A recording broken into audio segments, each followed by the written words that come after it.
Mangluto tag itlog kay untay lain madali-dali mao man may brato. Pero bisag barato ra ni siya no, pero ayog kumpiyansa ning itlog kay protein food baya ni.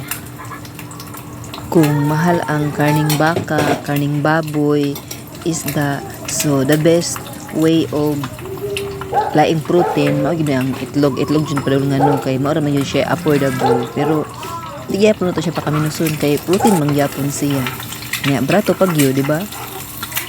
Shout out di ay sa mga mahilig mo kaon og itlog, no? Ako ganahan mo og itlog kay kanang lami man siya, pero yan ni uno pud nako ni pagluto binasaya ra ba ang uban magluto daghanon og mantika o dili na nila balihon, pero ako ganahan ko bali-balihon jud ang itlog ganang maluto jud siya, no? Kay lami man nga luto jud tanan inigkaon nimo. Hinuon ako wala man ko'y pili, pwede lungagon, pwede pritohon, so pwede ra pud siya isagol sa noodles, so wala jud ko'y arte kon bahin sa itlog.